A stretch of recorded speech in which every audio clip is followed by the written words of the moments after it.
ഇതൊക്കെ നിയമം കൊണ്ട് നിയന്ത്രിക്കേണ്ട ഒരു കാര്യങ്ങളല്ല. ഞാൻ തന്നെ വളരെ ദേഷ്യപ്പെട്ട് അവരോട് സംസാരിച്ചു. കാരണം ഈ ഓണർ കൊടുക്കാൻ പോലീസിന് പറ്റുന്നില്ല, കുടുംബാംഗങ്ങൾക്ക് അവരുടെ കർമ്മങ്ങൾ ചെയ്യാൻ അവരെ അനുവദിക്കുന്നില്ല. വല്ലാത്തൊരു സ്ഥിതിയായിരുന്നു. അപ്പോൾ ഞാനാണ് ആദ്യം അതിനോട് പ്രതികരിച്ചത്, നിങ്ങൾ മാറി നിൽക്കണം, കുടുംബത്തിന് ഈ കർമ്മങ്ങൾ ചെയ്യാൻ അവരെ അനുവദിക്കണം എന്ന് പറഞ്ഞത്. അതുമാത്രമല്ലല്ലോ, സലീം കുമാർ രോഗബാധിതനായി കിടക്കുമ്പോൾ സോഷ്യൽ മീഡിയയിൽ വലിയൊരു അറ്റാക്ക് നടന്നു. ചത്തുകൂടെ എന്നാണ് ചോദിച്ചത്. എന്താണ് ആ മനുഷ്യൻ ചെയ്ത തെറ്റ്? മരിച്ചു കഴിഞ്ഞിട്ടും വളരെ മോശമായ രീതിയിലുള്ള സോഷ്യൽ മീഡിയ പ്രചരണം നടന്നു. ഇത് നമ്മുടെ കേരളത്തിലാണോ ഇത് നടക്കുന്നത്? ദേശീയ അവാർഡ് നേടിയ ഒരു നടനാണ്, മലയാളികളെ കുടുകൂടെ ചിരിപ്പിച്ച ഒരു നടനാണ്. എല്ലാവർക്കും ഇഷ്ടമുള്ള ഒരാളെക്കുറിച്ച് എന്തും സോഷ്യൽ മീഡിയയിൽ പ്രചരണം നടത്താമോ? ചത്തുകൂടെ എന്നാണ് ചോദിച്ചത്, സുഖമില്ലാതെ ഒരാൾ കിടക്കുമ്പോൾ. ഇതാണ് നമ്മുടെ കേരളം. ആരാണിതിൻ്റെ പുറകിൽ? ആരാണിതിൻ്റെ പുറകിൽ? ഈ ക്യാമ്പയിൻ്റെ പുറകിൽ എല്ലാവർക്കും രാഷ്ട്രീയമുണ്ട്. കലാകാരന്മാർക്കും സാംസ്കാരിക പ്രവർത്തകർക്കൊക്കെ ഒരുപാട് ആളുകൾക്ക് രാഷ്ട്രീയമുണ്ട് ഇവിടെ. ഒരുപാട് പേർക്ക് അവരുടെ രാഷ്ട്രീയത്തിൻ്റെ പേരിൽ ഒരാൾ സുഖമില്ലാതെ വെന്റിലേറ്ററിൽ മരണത്തോട് മല്ലടിച്ച് കിടക്കുമ്പോൾ നടത്തിയൊരു ക്യാമ്പയിൻ ഉണ്ടല്ലോ, ഇത് നമ്മുടെ കേരളത്തിന് യോജിച്ചതല്ലത്. കേരളം അത് തിരിച്ചറിയും. ഇത് ചെയ്യുന്ന ആളുകൾ അത് മനസ്സിലാക്കണം. ഗോവിന്ദൻ ഇന്നലെ വാർത്താ സമ്മേളനം നടത്തിയിട്ട് പറഞ്ഞതാ, തെരഞ്ഞെടുപ്പിലെ 30 നിയമസഭാ മണ്ഡലങ്ങളിലെ BJP കോൺഗ്രസ് ഡീലുണ്ടായിരുന്നു എന്നുള്ളത്. ആരാ പറയുന്നത്? മന്ത്രിയായിരുന്ന ശിവൻകുട്ടിയെ പരാജയപ്പെടുത്തി സിറ്റിംഗ് സീറ്റുകളായ കഴക്കൂട്ടവും ചാത്തന്നൂരും നൽകി BJPക്ക് കേരളത്തിൽ ആദ്യമായി, ചരിത്രത്തിലാദ്യമായി 3 MLA സമ്മാനിച്ച് വന്നിട്ട് പാർട്ടി സെക്രട്ടറി പറയാണ് 30 മണ്ഡലങ്ങളിൽ BJP കോൺഗ്രസ് ഡീലുണ്ടായിരുന്നു. ഇപ്പോൾ കൃത്യമായിട്ട് ബഹുമാനപ്പെട്ട മുഖ്യമന്ത്രി VD സതീശൻ പറഞ്ഞതുപോലെ ബ്രാഞ്ച് കമ്മിറ്റിയിൽ, ഏരിയ കമ്മിറ്റിയിൽ,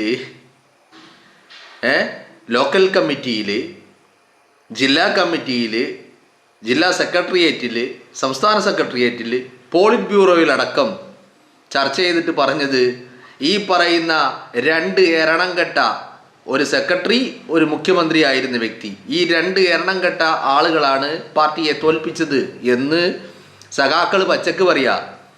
ഇപ്പം തിരുവനന്തപുരത്ത് നിന്ന് കമ്മിറ്റി കൂടിയിട്ട് തിരുവനന്തപുരത്തെ സഖാക്കൾ പറഞ്ഞത്, ഗോവിന്ദൻ വാർത്താ മാധ്യമ സമ്മേളനം നടത്തുമ്പോൾ പട്ടി കുരക്കും പോലെ കുരക്കാണ് എന്നാണ് പറഞ്ഞത്. ഇതിനപ്പുറം ഒരു പാർട്ടി സഖാവിന് എന്താ പറയാൻ കഴിയുക? പാർട്ടിയുടെ സംസ്ഥാന സെക്രട്ടറി വാർത്താ സമ്മേളനം നടത്തുന്നത് പട്ടി കുരക്കും പോലെ, പേപ്പട്ടി കുരക്കും പോലെ കുരക്കുകയാണ് എന്നാണ് ആര് പറയുന്നത്? സഖാക്കള്, തിരുവനന്തപുരത്തെ സഖാക്കള്. ഇനി കൊല്ലത്തെ സഖാക്കൾ എന്താ പറഞ്ഞേ? കൊല്ലത്തെ സഖാക്കള് ഗോവിന്ദൻ വാർത്താ സമ്മേളനം നടത്തുന്നത് കണ്ടാല് ചാം ചച്ചാ ചൂം ചച്ചാ ചൂം ചച്ചാ ച എന്ന പാട്ട് പോലെയാണ്. എന്താണ് ഗോവിന്ദൻ പറയുന്നത് എന്ന് ഗോവിന്ദന് തന്നെ മനസ്സിലാവുന്നില്ല എന്നുള്ള ഭാഷയായിരുന്നു അവരുന്നയിച്ചത്. ഇനി കൊല്ലത്ത് നിന്ന് മറ്റൊരു ഏരിയ കമ്മിറ്റി മീറ്റിങ്ങിൽ പറഞ്ഞത് പിണറായി വിജയനെതിരെയാ. വിജയന്റെ മോന്ത വെച്ചതാണ് തോൽവിക്ക് കാരണം. അതുകൊണ്ട് വിജയൻ ധർമ്മടത്തെ MLA സ്ഥാനം രാജിവെക്കണം, പ്രതിപക്ഷ നേതാവിന്റെ കസേരയിൽ നിന്ന് രാജിവെക്കണം. ആരാ പറയുന്നത്? കോൺഗ്രസ്സുകാരാണോ? പാർട്ടി പറയാണ്. ഇനി ഈ തെരഞ്ഞെടുപ്പിൽ പാർട്ടിയുടെ കേഡർ സഖാക്കന്മാരായിട്ടുള്ള ആളുകൾ അവർ ചിന്തിച്ചു നോക്ക്. അവർ ആരോടൊന്നും പറയാനൊന്നുമില്ല. അവർ കാര്യങ്ങൾ മനസ്സിലാക്കിയിട്ട് അവർ ചെയ്തു. എന്താ ചെയ്തേ? ഇപ്പം പയ്യന്നൂരിൽ നിങ്ങൾ നോക്ക്, ഇവരുടെ കോട്ടയാ. പയ്യന്നൂരിൽ കുഞ്ഞികൃഷ്ണൻ സഖാവ് വിമതനായപ്പോഴും ചോദ്യങ്ങൾ ഉന്നയിച്ചപ്പോഴും ഇവർക്ക് എന്തായിരുന്നു? ഇവരെന്താ പറഞ്ഞേ? അത് പാർട്ടിയെ വെല്ലുവിളിക്കുക. എന്താ കാര്യം?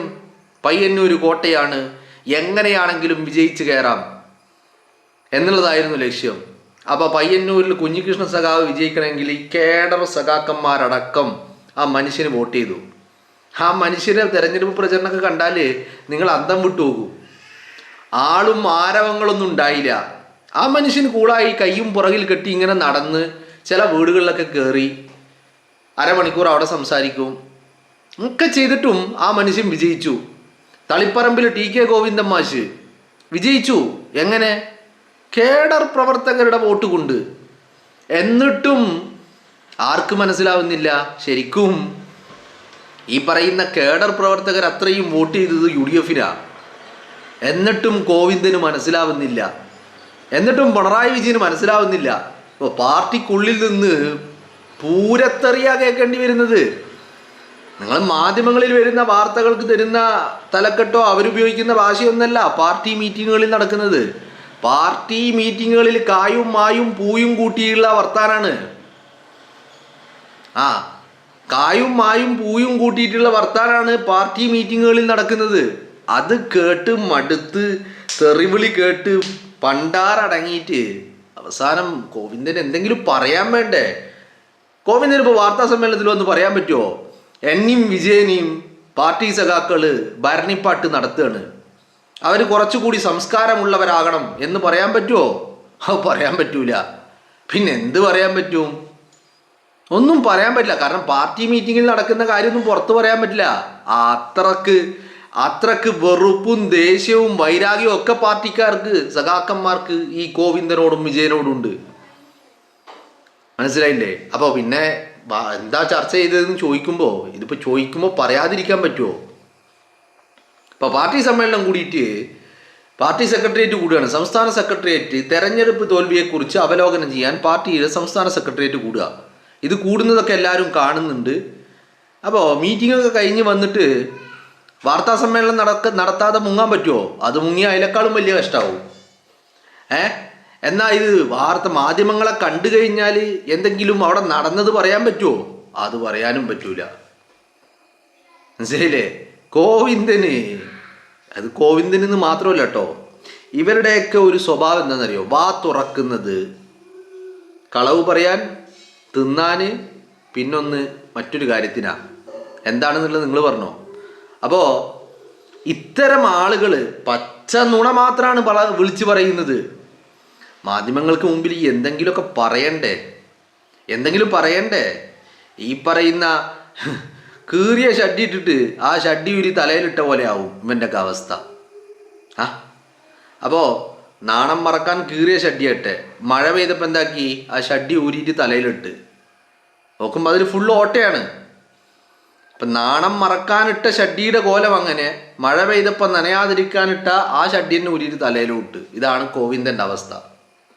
ആ ഗോവിന്ദൻ വന്നിട്ട് പറയാണ്, എന്നാ പിന്നെ തോൽവിയിൽ യഥാർത്ഥ കാരണം ഇന്നതാണ്.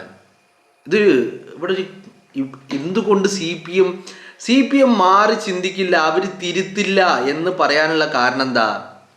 ഇവർക്ക് ഇപ്പോഴും തോറ്റു എന്ന് ബോധ്യം വന്നാലല്ലേ തിരുത്താൻ പറ്റുക.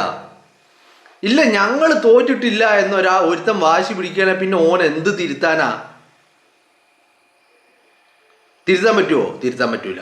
അപ്പൊ പിന്നെ ഇവര് തിരുത്തൂലെന്നേ. കാരണം അങ്ങനെ ഒരു ഉദ്ദേശമൊന്നുമില്ല. ഈ വാചകടിച്ച് ഇങ്ങനെ നടക്കണം. മാധ്യമങ്ങളെ കാണുമ്പോൾ എന്തെങ്കിലുമൊക്കെ തട്ടി വിടണം. അപ്പൊ ഇങ്ങനെ ഗോവിന്ദന കടന്ന് ആലോചിച്ചപ്പോ ഭാര്യ PK ശ്യാമള പറഞ്ഞു കൊടുത്തേ, എന്ത്, നിങ്ങൾ കോൺഗ്രസ് BJP ഡീലുണ്ട് എന്ന് പറഞ്ഞാൽ.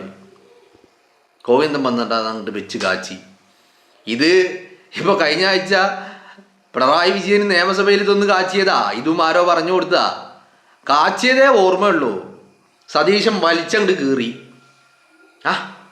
അത് കഴിഞ്ഞിട്ടിപ്പോ ഗോവിന്ദൻ വന്നേക്കുക. അന്ന് പിണറായി വിജയൻ നിയമസഭയിൽ നിയമത്തെ കാര്യം മാത്രമേ പറഞ്ഞുള്ളൂ. സതീശൻ വലിച്ചു വാരി അങ്ങ് വെളുത്തിയിലൊട്ടിച്ചു. ഇപ്പോൾ ഗോവിന്ദൻ അത് കഴിഞ്ഞിട്ട് ഇന്നലെ വാർത്താ സമ്മേളനം നടത്തുമ്പോൾ പറയാണ് 30 മണ്ഡലങ്ങളിൽ ഒരു ഉൾപ്പുവാണ്ട ഈ ചങ്ങായിക്ക്. തോറ്റു തുന്നം പാറിയിട്ടും എന്തുകൊണ്ട് തോറ്റു എന്ന് നന്നായിട്ട് മനസ്സിലായിട്ടും പൊട്ടം കളിക്കുകയാണ്. പൊട്ടം കളിക്കുക.